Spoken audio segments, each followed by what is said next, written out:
Ya, shalom, selamat pagi saudara. Kita berjumpa lagi di Mezbah Syukur pagi hari ini. Ya, saya percaya bahwa pemeliharaan Tuhan senantiasa ada atas hidup kita. Biarlah kita terus mengucap syukur dalam segala hal. Apapun yang kita lakukan, ya kita minta perkenanan Tuhan ada atas hidup kita. Baik, kita akan sama-sama membaca firman Tuhan pada pagi hari ini. Saya ambil dari Filipi pasal yang kedua, ayat yang kelima sampai dengan ayatnya yang ke-7. Ya, firman Tuhan berkata demikian, hendaklah kamu dalam hidupmu bersama menaruh pikiran dan perasaan yang terdapat juga dalam Kristus Yesus, yang walaupun dalam rupa Allah tidak menganggap kesetaraannya dengan Allah itu sebagai milik yang harus dipertahankan. Ayat 7, melainkan telah mengosongkan dirinya sendiri dan mengambil rupa seorang hamba dan menjadi sama dengan manusia. Saudara yang terkasih, ayat 8 berkata, dan dalam keadaan sebagai manusia ia telah merendahkan dirinya dan taat sampai mati, bahkan sampai mati di kayu salib. Ya, firman ini berkata, tetapi ya hendaklah kamu dalam hidupmu bersama menaruh pikiran dan perasaan yang terdapat juga di dalam Kristus Yesus, ya. Yang walaupun dalam rupa Allah, tapi dia tidak menganggap kesetaraannya dengan Allah itu sebagai milik yang harus dipertahankan. Firman ini berkata bahwa hendaklah kita hari ini saudara dan saya, kita semua menaruh pikiran dan perasaan yang terdapat juga dalam Kristus Yesus. Hari-hari ini banyak orang menyebut dirinya orang percaya, banyak orang menyebut dirinya anak Tuhan. Tapi ya di dalam praktek kehidupannya tidak seperti itu, ya. Ketika kita menyebut diri kita ini anak Tuhan, orang percaya, maka kita wajib memiliki pikiran dan perasaan yang terdapat juga dalam Kristus Yesus. Artinya apa saudara? Yesus Kristus Tuhan itu dia rela menderita. Yesus Kristus itu ya pikiran dan perasaannya kita wajib ya memiliki dalam hidup kita, yaitu apa? Ya, walaupun dalam rupa Allah dia tidak menganggap kesetaraannya dengan Allah itu sebagai milik yang harus dipertahankan. Tentunya sangat berbeda jauh dengan sifat kita manusia, di mana kita ini masih sering ya mempertahankan hak-hak kita, mempertahankan ya ego kita, mempertahankan apa yang kita mau, ya, sementara Tuhan itu tidak menganggap. Bayangkan, Yesus Kristus itu setara dengan Allah Bapa. Dia yang empunya sorga, dia yang empunya segalanya, tetapi ya dia tidak menganggap itu sebagai milik yang harus dipertahankan. Ya, di dalam kehidupan ini kita masih sering kali jatuh bangun di dalam hal memiliki pikiran dan perasaan yang terdapat dalam Kristus Yesus. Sebagai suami seringkali di rumah ego kita muncul, merasa kita gak dihargai. Sebagai istri juga banyak kali kita merasa tidak dihargai. Ya, saya ini sebagai istri kenapa saya tidak dihargai? Harusnya itu. Begini. Nah, standar yang sering kita buat di dalam hidup kita itulah yang membuat kita ini menjadi menderita. Tapi coba kita belajar menjadi seperti Kristus di dalam pikiran dan perasaan kita, maka kita pasti ya akan menjadi orang-orang yang mudah bersyukur, mudah berserah. Karena ya tidak ada keegoisan di dalam hidup kita yang menganggap bahwa aku itu harusnya begini loh, dia tuh harusnya begini loh. Kita tidak bisa mengendalikan bagaimana suami kita harus bertindak, berlaku kepada kita. Kita nggak bisa ya menentukan bagaimana istri atau anak-anak kita berespon terhadap kita. Waktu kita memiliki standar tertentu, merasa saya harus dihormati, saya harus dihargai, maka saat itulah kita akan terluka. Ya, kenapa banyak orang terluka dan hatinya hancur, sakit hati? Karena dia merasa standar yang dia pakai itu, ya standar yang dia ukurkan itu tidak sesuai dengan apa yang dia harapkan. Kita belajar seperti Kristus. Kristus itu tidak punya standar apapun dalam hidupnya ketika dia direndahkan, dia disiksa, bahkan dia disalib. Saudara, dia tidak pernah protes, dia nggak pernah menuntut haknya. Bahkan ketika dia direndahkan, ya dia pernah diludahi, dia lahir di kandang yang hina. Itu semua diajarkan kepada kita supaya kita juga belajar. Bagaimana dalam hidup kita ini memiliki pikiran dan perasaan yang terdapat juga dalam Kristus Yesus. Kalau hari ini engkau sedang merasa bahwa engkau adalah seorang suami yang tidak dihargai, maka belajarlah dari Kristus. Kalau hari ini engkau merasa bahwa engkau adalah istri yang tidak dihargai, saya sudah berbuat ini Bu, tetapi apa yang saya terima dari suami saya? Balasan apa Bu? Dia berselingkuh, dia memperlakukan saya tidak mengasihi, tidak menghormati. Ya, mari kita belajar dari Kristus yang tidak menganggap kesetaraannya dengan Allah itu sebagai milik yang harus dipertahankan. Ya, mari kita meletakkan diri kita sesuai dengan standar Kristus. Yaitu apa standar Kristus itu?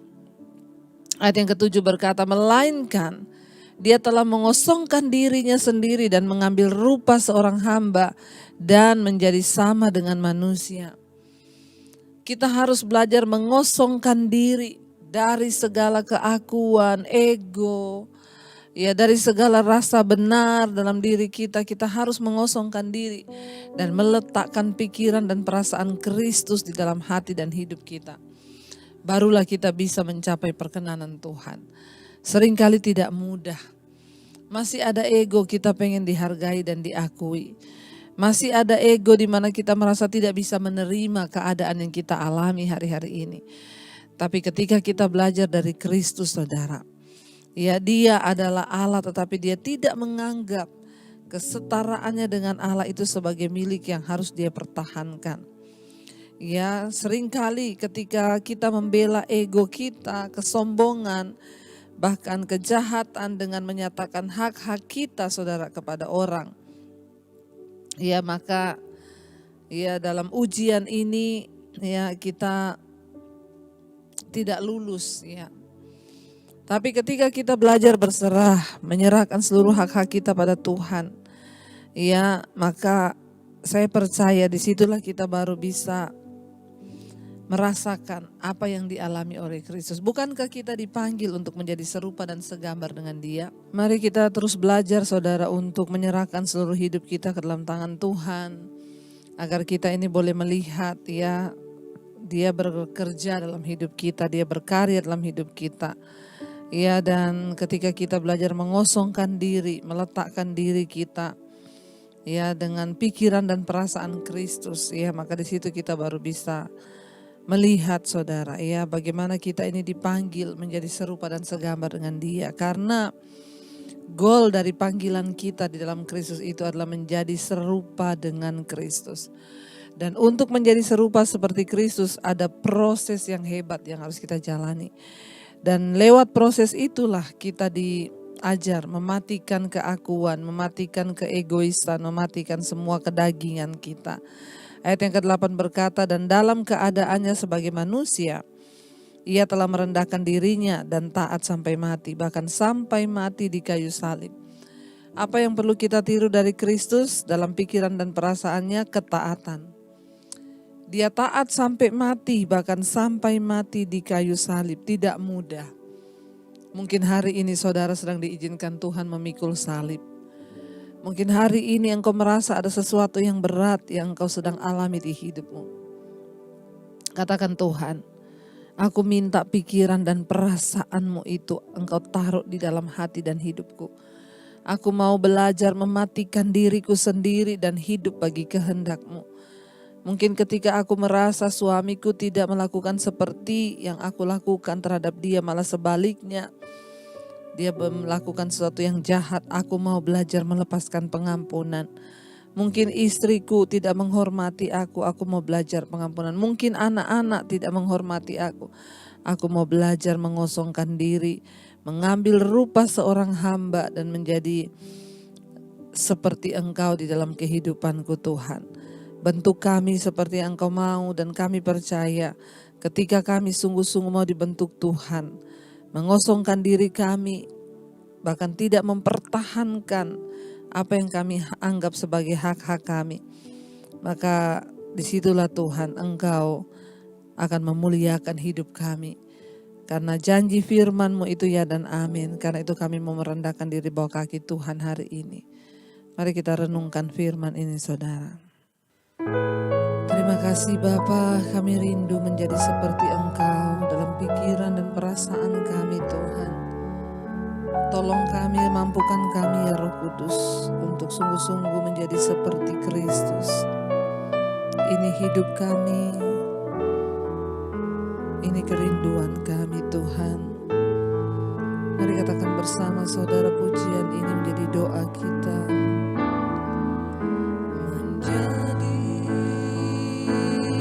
Seperti Kau Yesus, menjadi seperti Kau Yesus, menjadi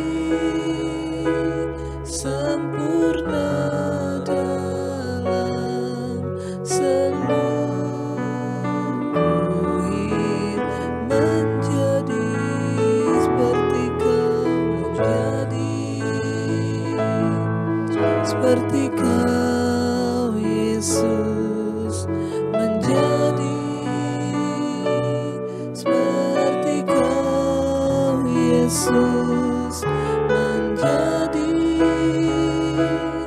sempurna dalam seluruh hidupku.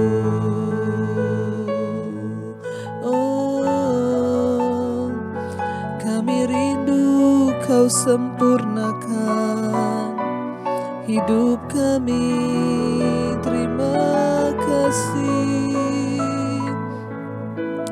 bahwa kami terus disempurnakan di dalam Engkau ya Bapa. Ajar kami memiliki pikiran dan perasaan yang terdapat di dalam Engkau, yang tidak mempertahankan hak-hak di hidup kami. Mungkin kami disakiti, mungkin kami dihianati, mungkin ada sesuatu yang sedang terjadi. Ajar kami berserah penuh kepada Tuhan. Terima kasih buat segala hal yang baik yang Tuhan izinkan terjadi. Kami tahu itu untuk membentuk iman, percaya kami kepada Engkau. Tuhan tolong kami terus ada di dalam perkenanan-Mu hari-hari ini. Berkati kami Tuhan dengan kekuatan yang daripada-Mu untuk menjadi serupa dengan Engkau. Tuhan, Engkau menyertai anak-anak-Mu yang setia ada di Mezbah Syukur pagi ini. Mereka yang bekerja di luar rumah, di luar kota, di dalam rumah, Tuhan menyertai. Berikan terus perlindungan-Mu sempurna atas anak-anak-Mu Tuhan. Dijauhkan dari segala yang jahat. Tuhan menyertai bahkan yang sakit hari-hari ini Engkau sembuhkan. Yang sakit jiwanya, hatinya, yang sakit perasaannya, Tuhan sembuhkan di dalam nama Tuhan Yesus. Engkau terus juga memberkati mereka yang berulang tahun pada hari ini. Damai sejahtera-Mu turun atas setiap mereka, umur panjang di tangan kanan, kekayaan hormat di tangan kiri. Engkau juga memberkati Tuhan setiap mereka yang sakit hari-hari ini Engkau sembuhkan. Terima kasih Bapa, yang berbuat berat Engkau hiburkan. Kami percaya di dalam Engkau ada jalan keluar. Kami mengucap syukur Tuhan. Mari kita berdoa. Bapa kami, Bapa kami yang ada di dalam sorga, dikuduskanlah nama-Mu, datanglah kerajaan-Mu, jadilah kehendak-Mu di bumi seperti di sorga. Berikanlah kami pada hari ini makanan kami yang secukupnya, dan ampuni kami akan kesalahan kami, seperti kami juga mengampuni orang yang bersalah pada kami. Janganlah membawa kami dalam pencobaan, tapi lepaskanlah kami daripada yang jahat. Karena Engkau yang punya kerajaan dan kuasa dan kemuliaan sampai selama-lamanya. Terimalah kiranya berkat dari Allah Bapa, cinta kasih Tuhan Yesus Kristus, penyertaan Allah Roh Kudus menyertai hidupmu. Mulai hari ini bahkan sampai kali yang kedua Tuhan Yesus datang menjemput kita, nama-Mu tercatat di dalam kitab kehidupan. Dalam nama Tuhan Yesus yang percaya diberkati, katakan bersama, amin, amin. Selamat pagi dan Tuhan memberkati.